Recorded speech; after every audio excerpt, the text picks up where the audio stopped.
The Fatal Eye Splinter of the King. On June 30th, 1559, the royal tournament grounds at Rue Saint-Antoine in Paris were filled with spectators celebrating the dual wedding of the king's daughter and sister. Henry II, 40 years old and considered one of the most skilled jousters in his realm, prepared for what would be his final ride. The king wore a black and white plumed helmet with a golden visor, ornate but offering less protection than standard tournament armor. His opponent was Gabriel Montgomery, captain of the Scottish Guard. Montgomery had tried to withdraw from the match, but Henry insisted they continue.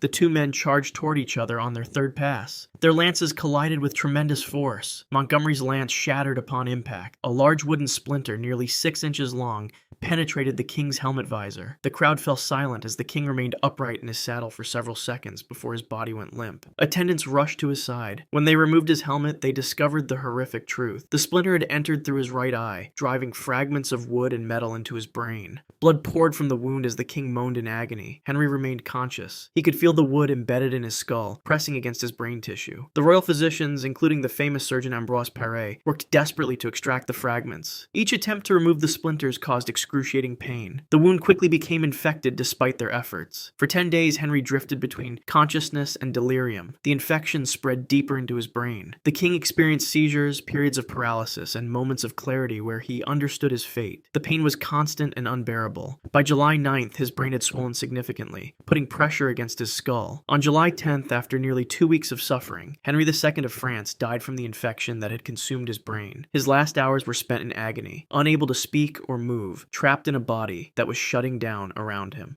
Impalement through the skull. In the spring of 1438, Paris hosted a grand tournament that drew knights from across Europe. Among them was Piers de Massy, a respected French nobleman known for his aggressive style in the lists. He was considered a formidable jouster, having won several contests throughout northern France. That day, he faced the English knight John Astley in what was called a joust of war. Unlike more common tournaments where lances had coronals, blunted, crown-shaped tips, this match used sharp-pointed lances. The weapons were solid oak, 9 feet long, with metal tips designed to pierce armor. Both men knew the risks. The crowd fell silent as they took their positions at opposite ends of the field. At the signal, both knights spurred their horses forward. Their mounts reached full gallop, thundering toward each other at nearly 30 miles per hour. Astley aimed his lance perfectly, keeping it steady as the distance closed. When they met at center field, his weapon struck with devastating precision. The lance hit Massey directly in the face. The metal tip punched through his helmet's visor, shattering the steel plate. Witnesses described a sickening crack that echoed across the field. The lance drove straight through Massey's skull, entering just below his left eye and emerging from the back of his head. The force of the impact lifted Massey from his saddle. For several seconds, his body remained impaled on Astley's lance, suspended in midair. Blood poured from both sides of the wound, coating the wooden shaft. When Astley lowered his weapon, Massey slid off and collapsed to the ground, still moving. Incredibly, Massey was still conscious. His body convulsed as he tried to breathe through the blood filling his throat. His hands clawed at his ruined face, fingers touching splintered bone and exposed brain tissue. The crowd watched in horror as he struggled for nearly a minute, making terrible gurgling sounds. Death finally came when the blood loss and brain damage became too severe. His body went limp, his final movements nothing more than random muscle spasms.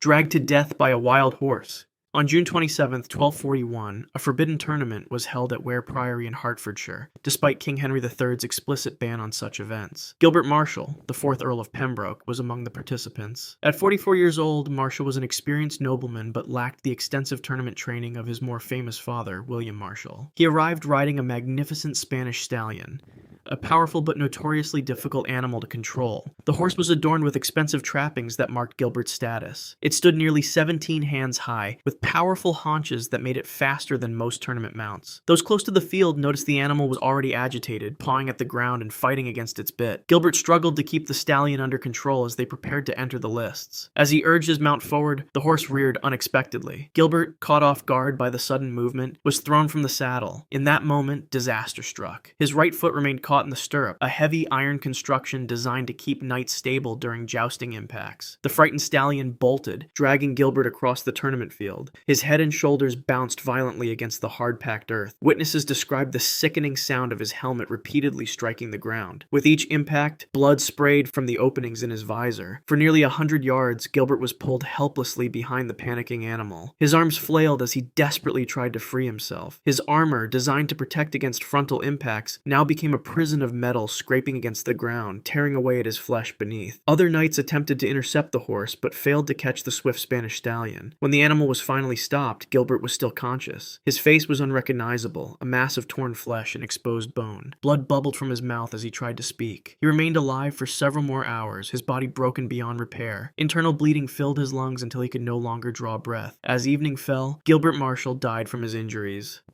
The Groin Impalement of the young Earl. In December 1389, the royal court gathered at Woodstock Palace for Christmas celebrations that included a grand tournament. Among the competitors was John Hastings, the 3rd Earl of Pembroke, just 16 years old and recently married. Despite his youth, Hastings was eager to prove himself in the lists. He wore elaborate armor adorned with his family crest, but like many young knights, he had chosen lighter protection for greater mobility. The Christmas joust was meant to be a spectacle rather than a true contest of arms. The lances used were designed to break easily upon impact, creating a dramatic shower of splinters while minimizing injury. Hastings faced Sir John St. John, an experienced knight who had served in France. Their first 2 passes were uneventful, with neither lance finding its mark. On the 3rd pass, both riders charged at full tilt. When they met at the center of the field, St. John's lance struck Hastings' shield and shattered as intended, but the physics of the impact sent a large splinter downward at a sharp angle. The wooden shard found the gap between the young Earl's cuisses, the armor protecting his thighs, and his fald, which covered his lower abdomen. The jagged wood tore through Hastings' silk undergarments and plunged deep into his groin. The splinter severed his femoral artery, one of the body's largest blood vessels. Blood immediately began pumping from the wound with each heartbeat. Hastings dropped his lance and clutched at the injury, his gauntleted hands unable to stop the flow. Attendants rushed to the young Earl as he slumped in his saddle. When they lowered him to the ground, they found the wooden splinter embedded nearly 6 inches into his groin.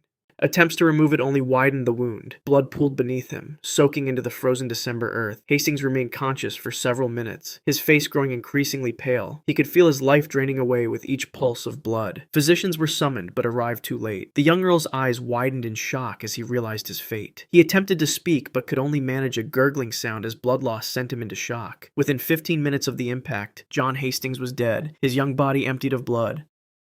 Death by recklessness at the melee. On August 7, 1218, a massive tournament was held at Neuss, Germany, drawing nobility from across the Holy Roman Empire. Unlike the more structured jousts that would later develop, this event was a melee, a chaotic mock battle where dozens of knights fought simultaneously in a confined space. Adolf, Count of Berg, a powerful 48-year-old nobleman, joined the fray wearing heavy chainmail reinforced with metal plates. The melee began at midday under the summer sun. Over 60 armored men on horseback charged into the designated field, armed with blunted weapons that could still deliver crushing force. There were few rules and no barriers separating combatants. Victory came by unhorsing opponents or forcing them to yield. Count Adolf had successfully dismounted several knights when the crowd's cheers turned to gasps. In the chaos of crossing horses and clashing weapons, 2 knights collided directly in front of him. One was thrown from his saddle and crashed into the Count's horse. Adolf's mount reared unexpectedly, throwing the Count backward. As he fell, Adolf's helmet struck the pommel of another rider's saddle. The impact crushed the back of his helmet inward, driving the metal directly into his skull. The thin bone at the base of his skull shattered. Fragments of bone were forced into his brainstem, immediately paralyzing him from the neck down. Adolf fell to the ground, unable to move as horses continued to thunder around him. Unable to raise his arms in surrender or call for help, he lay helpless in the dirt. His squire noticed his lord's motionless form and fought through the melee to reach him, but not before 2 more horses trampled over the Count's chest and legs, crushing his ribs. When finally pulled from the field, Adolf was still conscious.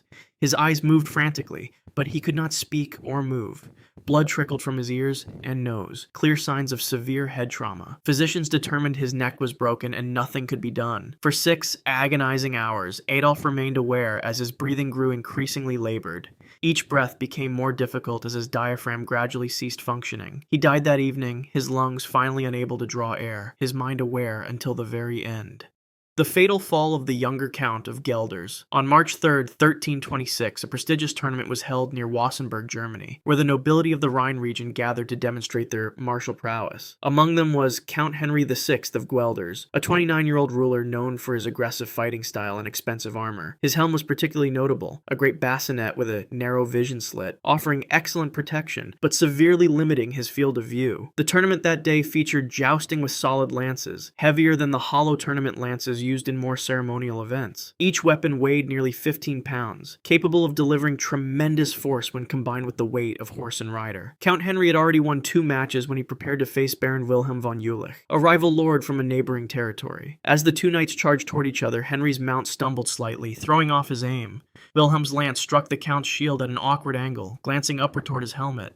The lance tip found the narrow eye slit of Henry's bassinet and penetrated with devastating force. The impact tore the helmet backward, twisting Henry's neck violently. Those near the list heard the sharp crack of vertebrae snapping. The lance tip continued into the Count's left eye socket, destroying the eye and penetrating nearly 3 inches into his brain. The force was so great that Henry was lifted completely out of his saddle and thrown backward off his horse. He landed on his back, his body convulsing as the brain damage triggered immediate seizures. Blood poured from the eye slit of his helmet, which had been pushed into his skull rather than being dislodged. When attendants reached him and removed the crushed helmet, they found half of his face caved inward. The left side of his head was unrecognizable, a mass of shattered bone and brain tissue. Despite the catastrophic injury, Henry remained alive for nearly 20 minutes. He could not speak, but his right eye moved, following the movements of those around him. His breathing came in irregular gasps as his brainstem struggled to maintain basic functions. Blood bubbled from his nose and mouth with each labored breath. As the seizures intensified, blood loss and brain damage finally overcame him. Count Henry died on the tournament field, surrounded by horrified spectators who had come to witness sport but instead saw destruction.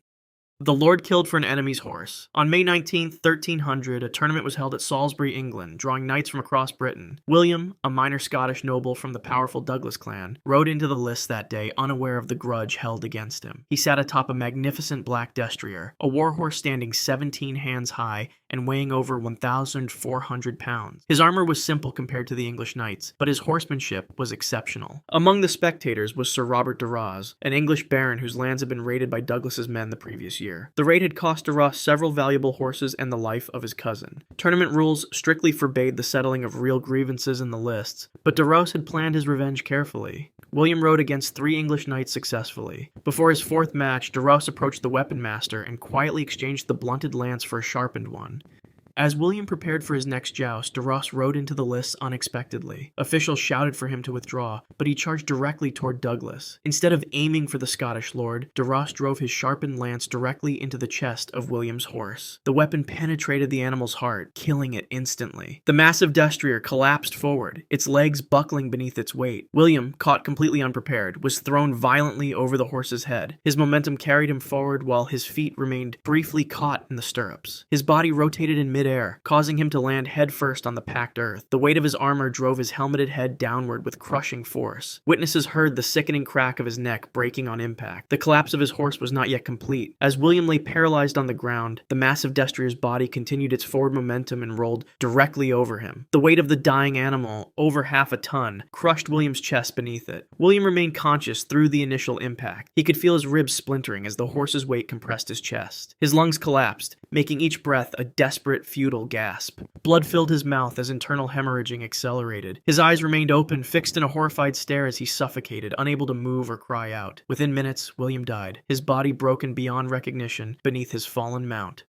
The king's brother left brain damaged. In 1279, a grand tournament was held in Paris to celebrate the knighting of several royal princes. Among the participants was Robert of Clermont, the 23-year-old son of King Louis IX of France. Handsome and athletic, Robert had already earned respect in the jousting circuit. That day he wore a great helm typical of the period, a heavy cylinder-shaped helmet that sat directly on his shoulders, offering substantial protection but severely limiting visibility and ventilation. The summer heat was oppressive as Robert prepared for his 3rd match of the day. Sweat poured down his face inside the stifling helmet as he took his position. His opponent was Guy de Montfort, an experienced knight known for his powerful strikes. Both men lowered their lances and charged toward each other across the packed dirt field. When they collided, de Montfort's lance struck Robert's shield with tremendous force. The impact was so violent that Robert's head snapped backward inside his helmet, causing his brain to slam against the inside of his skull. The blow itself didn't penetrate his armor, but it didn't need to. The damage was done by the sudden acceleration and deceleration of his brain within the confines of his skull. Robert Robert remained mounted after the impact, but attendants noticed something was wrong immediately. He dropped his lance and sat motionless in his saddle. When his squires removed his helmet, Robert's eyes were unfocused, and blood trickled from his nose and ears. He could not speak coherently and seemed confused about where he was. The initial injury might have been survivable, but Robert insisted on continuing the tournament despite his condition. He participated in 3 more jousts that day, each impact compounding the damage to his brain. By evening, he could barely stand, vomiting repeatedly and suffering severe headaches. Over the following weeks, it became clear that Robert would never recover. The once brilliant prince became prone to violent outbursts followed by periods of vacant staring. He struggled to recognize family members. His speech became slurred and eventually unintelligible. The injury had destroyed the cognitive functions that made him who he was. Robert's body lived for decades after the tournament, but the man he had been died that day on the field. The royal physicians called it brain fever, but it was what modern medicine would recognize as severe traumatic brain injury. His mental deterioration continued until his physical death in 1317, almost 40 years of living with a shattered mind.